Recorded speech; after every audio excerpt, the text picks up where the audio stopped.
What is going on, everybody? It is Frank the Tank, and welcome to Friday League Week 5. So this was definitely going to be an interesting one. Part of what shows that is obviously the title of this video. We have a 300 attempt. I won't talk about it because I don't want to spoil anything, but what you are seeing right now is the 10 minutes of practice before the whole thing starts. And I'm going to use that to talk about a couple of things to get you up to speed. So we're going to start by telling you that this week of League was definitely interesting. Not just because we have a 300 attempt, but because two of our teammates couldn't make it. I think one of them is getting knee surgery or something like that. So, and then of course, if he wasn't going to show up, then his wife wasn't going to show up. So yeah, it was the couple that was on our team. So that means that it was just me and my other teammate. I think her name is Penny. That's her right there that you can see popping up right there. So yeah, it was just me and her versus a team of 4. So that's definitely going to be interesting. The big question is, do we win? You're going to find out at the very end if we win or if we lose. But yeah, it was 2v4. And I guess now that you know that part, I want to talk about what I decided to bring to this week of League. So we're going to start from the bottom. Here's the list. I started with, of course, the gold Belmo spare ball. I finally decided it's time to pack that one. It's time to bring it to League, so you guys are going to get to see the gold Belmo spare ball in action here for this week. Further up, I went for something in the low performance category, the hustle wrap, as usual. And then I made the jump to the upper mid stuff and decided to go for the idol, the OG idol. Since I haven't gotten the chance to really pick up that ball, I figured why not pick it up for this night. I really wanted to use it, so I figured, I had to just jump at the chance to use it. And then, of course, everything else is high performance from this point on. I went with the Solid Flux from 900 Global. Of course, my old reliable Nuclear Cell. I don't know if it's considered a high performance ball, but I consider it to be because it's a asymmetrical ball, very aggressive. And then, of course, the ball that has been coming with me at every single night of League, the Dark Code. So that is my class for this week, and as you can see here, I'm starting off by testing out the Flux because I really wanted to give it a shot. It's been a while since I picked it up. I think week 2, or I can't remember if it was week 2 or week 3 that I picked it up, like once, and then I put it back in the bag. After that, I was like, man, I gotta give this ball a chance, and I figured why not try it for this week. So I was using these 10 minutes of practice to figure out how to get properly lined up with this ball, because that was going to be the ball that I was going to use for game 1. And then, of course, there you see me picking up the idol so that I can see exactly where I needed to stand for that, because I made the plan that I was going to use the Flux for game 1 and then the idol for game 2. I'm going to explain why I'm using a different ball for each game. Okay, so the last thing that I want to, the last comment here that I want to talk about before I focus my attention on the game itself is, and this is something that I actually want you guys to talk about in the comment section. This seems like a good subject for debate here. This one comes from Jacob L. He says, and I quote, "I think having too many options can be a detriment, sometimes. Try bringing 2 balls and a plastic and try to make adjustments to really learn more about your game." What do you guys think about that? Do you think having too many options can be a detriment or not? And as I get started on the first frame with the Flux here, before I get back to that. So yeah, I completely messed up there, but I got the strike, thank God. I don't know what happened there. Let's actually look back at it. Yeah, you see that right there? I think that's what happened. My left leg got too far out in front of me. I guess I like slid a little more than I thought I would, and then yeah, I put my leg down like that immediately to catch myself. But I don't know, I got lucky there. I mean, I thought that shot was gonna like completely flop and leave me something ugly, but got a light hit, got the break, strike to start things off. So what do you guys think about that? Do you think having too many options can be detrimental? And also, do you think bringing 2 bowling balls and a plastic and trying to work with that, do you think that'll help you learn more about your game? I think that it will, personally. I might try that one of these days. Just bringing two bowling balls and a plastic and trying to work with just that. I mean, I think it's manageable because obviously it's only like a basic league night. It's not really a whole lot of competition here. It's only 3 games, not a whole lot of traffic. It's 4v4. Uh, I think I might try that. Obviously, it's going to be a little difficult to try to pick up some options, but I think that should be easy considering what I know my equipment real well. I know what works. I know what to do. I'll probably just pick up the nuclear cell and the hustle wrap and bring a plastic. I don't know yet, or maybe I should do like what I would consider to be the textbook thing: bring a solid, a pearl, and a plastic. But that would be a tough decision considering all the options I have at my disposal.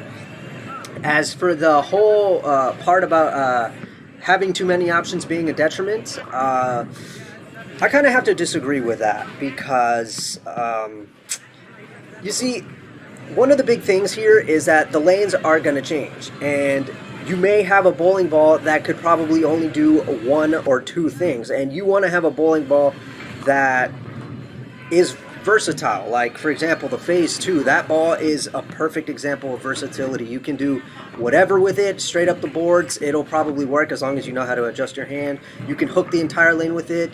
You can play normally where like you're supposed to, and it'll do the job. That ball is like a very good example of versatility. But yeah, I mean, I think it's a good save. Putting in your comment that it can be detrimental sometimes. If you would have just put that it's a complete detriment, then oh boy. But I do kind of have to agree with that part, though. It can be a detriment sometimes, but you know, how can you know? You know what I mean? Like, you never know what you're going to be walking into. I think it's just better to be prepared. You know what I'm saying? It's better to be prepared than to like just walk in with very little options. I've heard like small stories about people who bring in like to like an event of some kind. They'll bring in like 10, maybe more bowling balls, and they'll probably only pick up 1 or 2 for the entire event. That sounds crazy, but I get it because, you know, they want to be prepared. You never know what's going to happen. You never know how the lanes are going to change, and you want to be fully prepared for battle. So, yeah, I think it's better to have options than to not. So that's the way I'm going to keep it. It's better to be prepared than to just walk in with very little. But yeah, put down in the comment section what you guys think. Do you think it can? What do you guys think about that? Definitely want to hear from you guys what you think about that.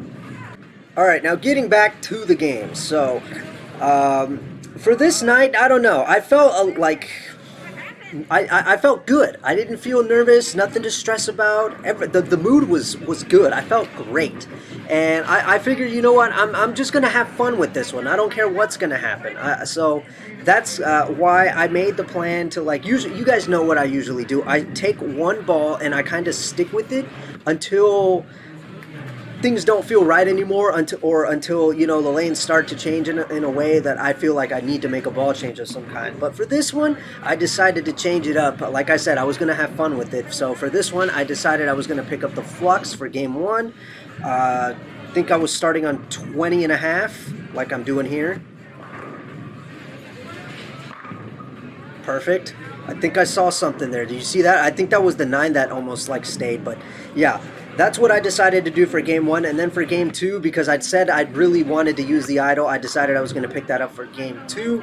And then for game 3, just for the hell of it, I decided I was going to pick up the dark code and go ham with it. So yeah, so far so good. I think we start off with 2 strikes to begin.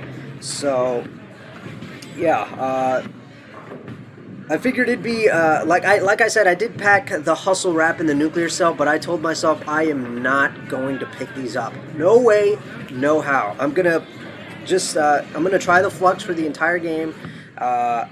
If anything changes with the conditions, then I'm gonna have to work with it.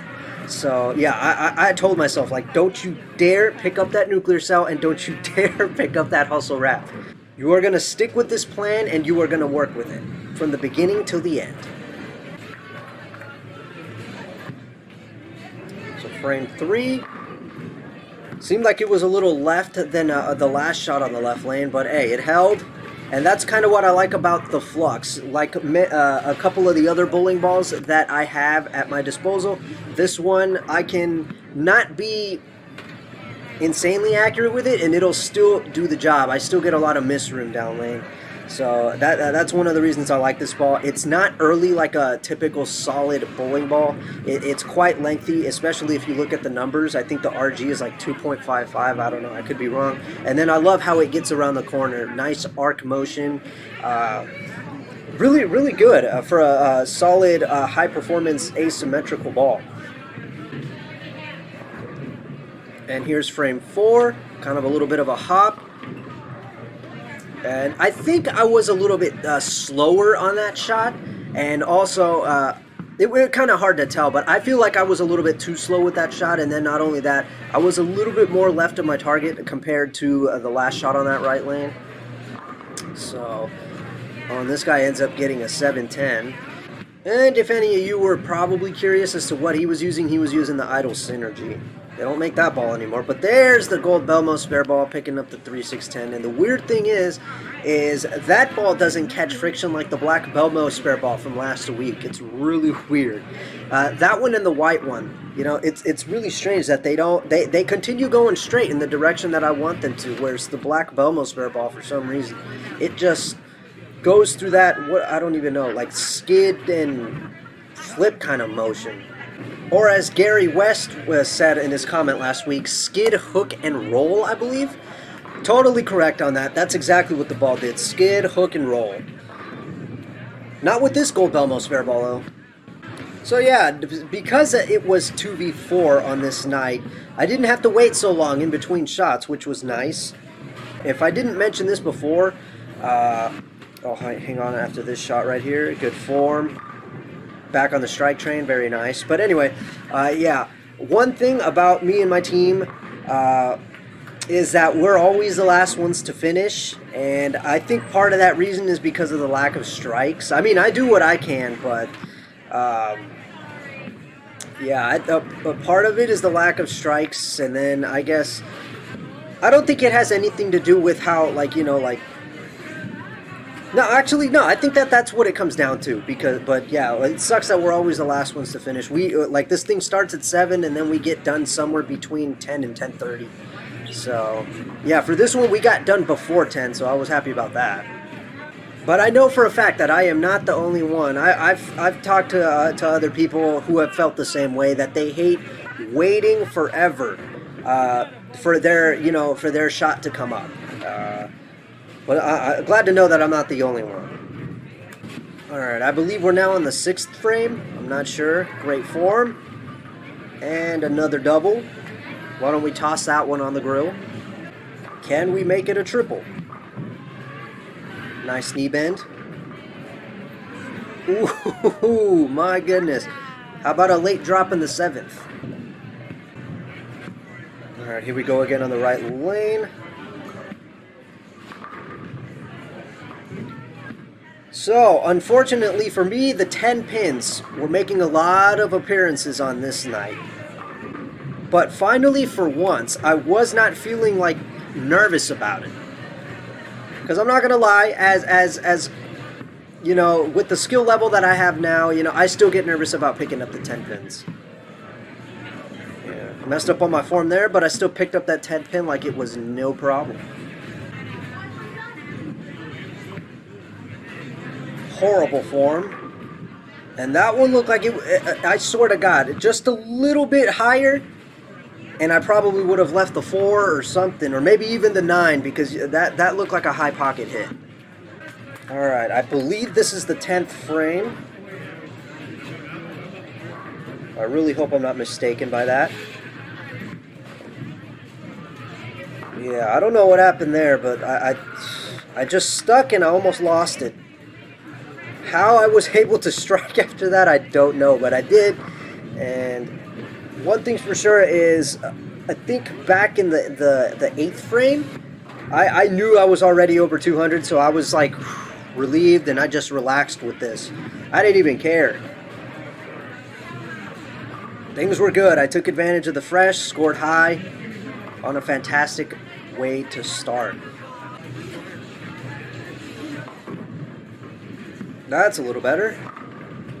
But unfortunately, I left the 4.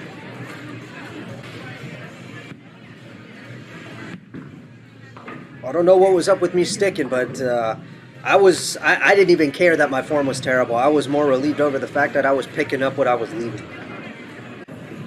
Okay, bring on game 2. As I said at the beginning, I was going to pick up the idol, and I did. So let's see how we fare.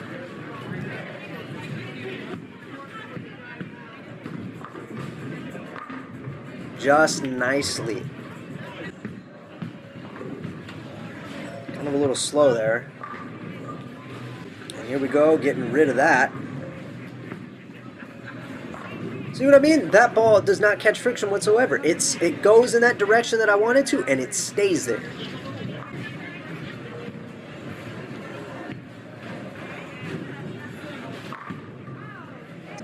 So just when things seemed like they were going okay, after a strike in the first, 9 spare in the second, strike in the third, things kind of took a turn for the worst at this point.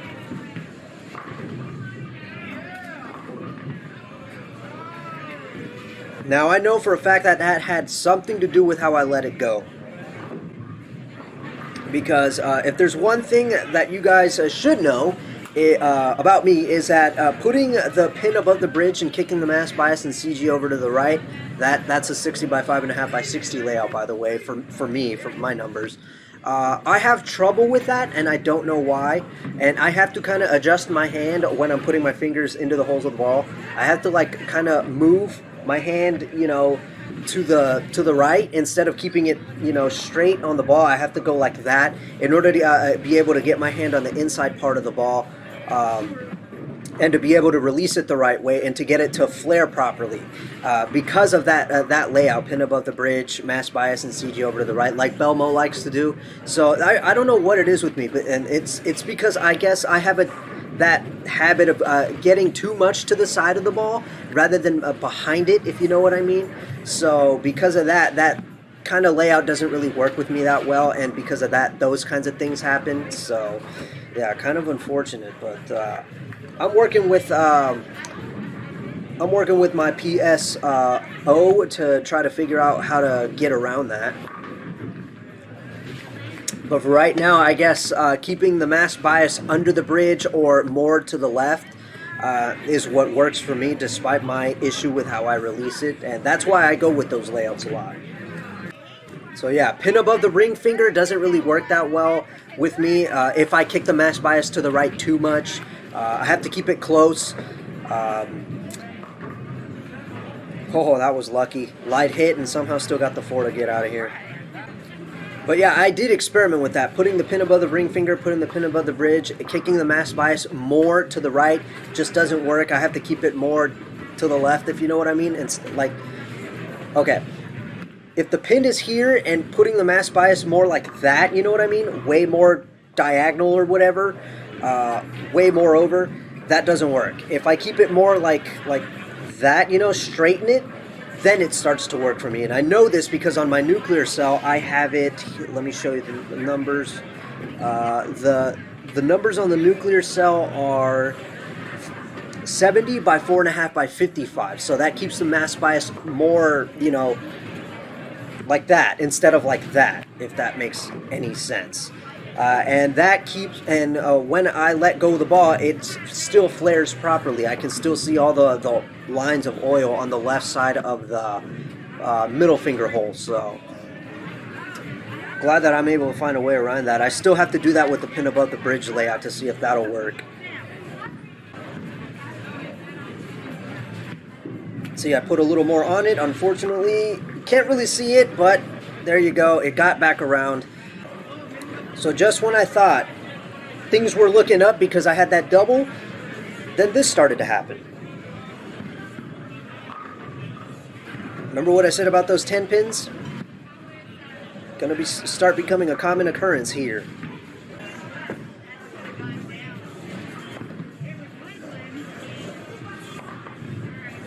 Picking up 10 pins like it's first grade stuff. Okay guys, get a load of this. Look at this. Tosses it, and gets it. Unbelievable! What a sick pickup. She tossed it like, and it looked like she didn't even mean it, and she got it. That is unbelievable.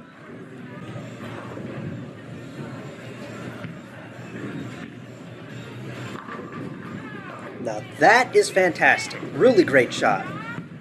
Alright, so on this shot, after what happened, I decided to move only half a board. Still wasn't enough. Now, in case you were wondering, I did pick up that 10 pin, but unfortunately the camera cut off, so you didn't see it. I didn't notice it until after I picked it up, which kind of sucked because, you know, trying to manage the camera while, you know, focusing on what I'm trying to do is kind of tough. So, yeah, my bad on that. But, yeah, I did get the 10 pin, so. Alright, 10th frame. Ball didn't really get around the corner too good. And that was because of that problem that I had. I think that where I got the split. Same problem again. The way I let it go, I guess it just wasn't enough to get it to come back. And I ended up leaving the 2-8. And this is embarrassing right here. Take a look. Picked up my nuclear cell. To the right too early. Too slow. And because of that, I go from a 245 in game 1 all the way down to a 184 in game 2. So I was in a lot of trouble. I knew now for game 3 I needed to come up big. Alright, so here we go for the final game. Game 3. So if I didn't say this in the beginning, well, I'm going to say it now. I decided to go ham with it and pick up the dark code. Although it's very unnecessary, I did it. Terrible on the footwork and the balance and all that, but I still struck. Now, I know that a lot of you probably believe that picking up the dark code on a house shot and league night is probably very, very unnecessary. And it probably is, but see, the way I look at it is, if it's easy, if it's manageable, if it works, do it.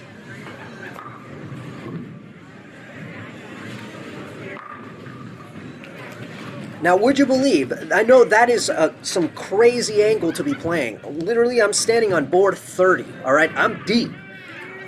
Surprisingly, it was very easy. After that shot, I thought, dude, I can repeat that shot. I can so do this. And I know somebody pointed out to me that it's way too early to be thinking about trying to shoot for 300. But after that, I thought, I can so do that. I can repeat that shot every single time. I think I can actually shoot for 300 here. I actually was thinking it.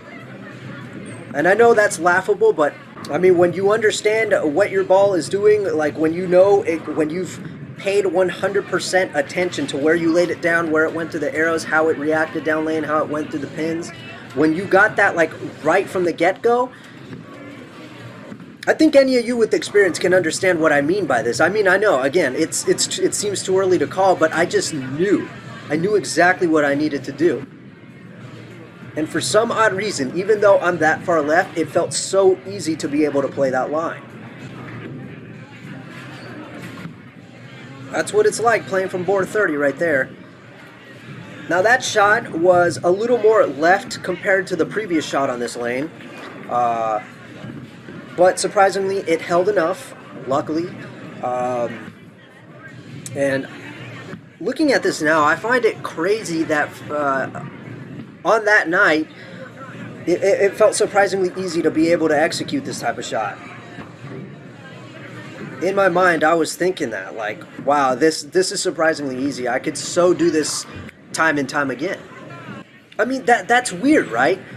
Playing further left like I am right now was surprisingly easier compared to playing more right, like I was doing with the flux and the idle.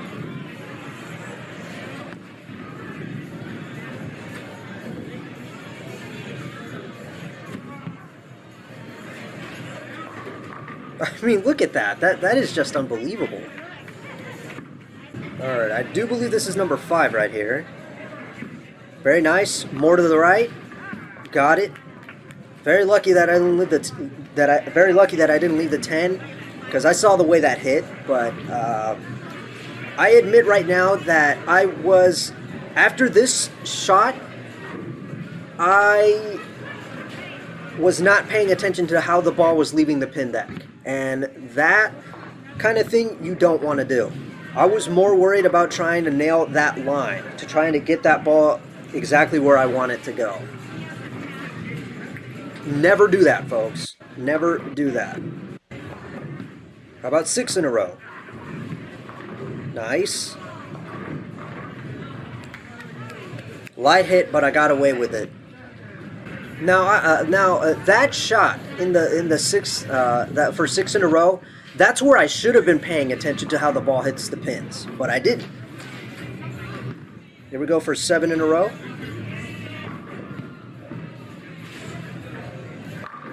Oh yeah, that's I love that.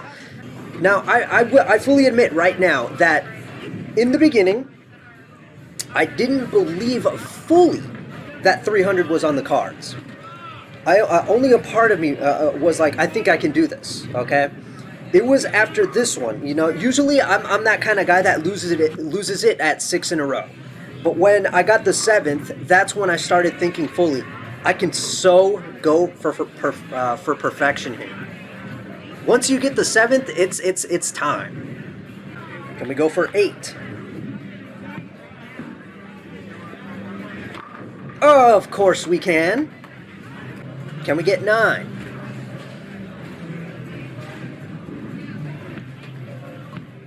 Looks good. It looks identical. But not today. 10 pin. Remember what I said about how I should have been paying attention to how the ball was leaving the pin deck? I wasn't, and that cost me. If I'd have known, if I was paying attention, I would have known to move a full board to the right, and that wouldn't have happened. But I didn't.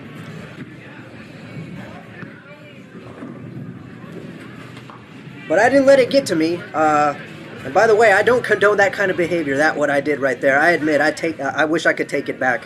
I stuck my middle finger out at that 10 pin. Heat of the moment, I admit. But if anything, I should have gone to the mirror.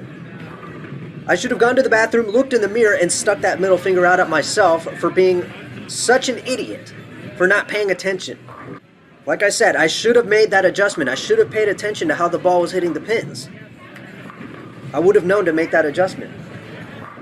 And to further prove that I wasn't paying attention and that I should have made that adjustment, you're going to see right here.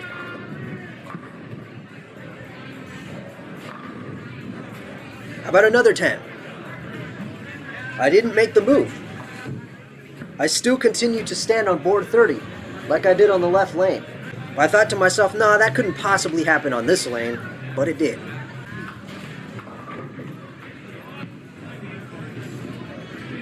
But it's nice to know that after all this craziness, I didn't miss a single 10 pin for this entire night. That should be considered an achievement in itself, because I don't know about you guys, but I'm always that person that when I have a bunch of 10 pins to deal with, I always miss at least one eventually. I didn't miss a single one. I picked them all up. So it was here that I finally made a full board. I didn't go a half board. I made a full board from 30 to 29. And what happens? 10 back. See what I'm talking about? A perfect example of why you should watch your ball from beginning to end. Don't worry about if it will strike or not. Worry about where you put it down, where it goes to the arrows, where it hooks, how it leaves the pin deck. Because if you don't, you'll end up like me. So there you guys have it. Another 697 series. I can't believe I managed to equal that same series from, I think it was like week 3. So yeah, just short of 700 again. That sucks. But at least I beat the required series in order to raise my average +1, which I believe was like 647, 697, which is very nice. That brings my total pin count to 3,245, which means I'm now at a 215 average, which is insane. And one thing that I did not realize is that I now have a new high score, and it's no longer 255. It is now 268, beating my man Fernando, whose high score was, I believe, 266. So he called it. He said it in. He commented on one of my league videos that it was only just a matter of time before I beat his high score, and I beat it. Not long after he commented it. So yeah, now the high score to beat is 268. So that's really cool that I'm continuing to break down these doors. So there you guys go, though. I managed to save myself from what could have been a humiliation after that horrible game two. I knew I needed to come up big, and I did it, thank God. So, yeah, saved my average, saved the series. And I'll have you guys know that even though it was 2v4, if I'm not mistaken, after looking at the paper, we won. We won 2 games to 1. So that's really cool that me and my teammate Penny managed to survive. And I think we came out on top, so that's pretty cool.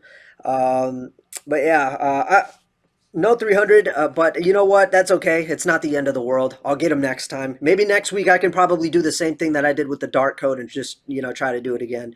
I'm pretty confident that I could do it again. It's only just a matter of time. But there you guys go. That was League Week 5. I hope you guys enjoyed. I'm Frank the Tank. Thank you all for watching.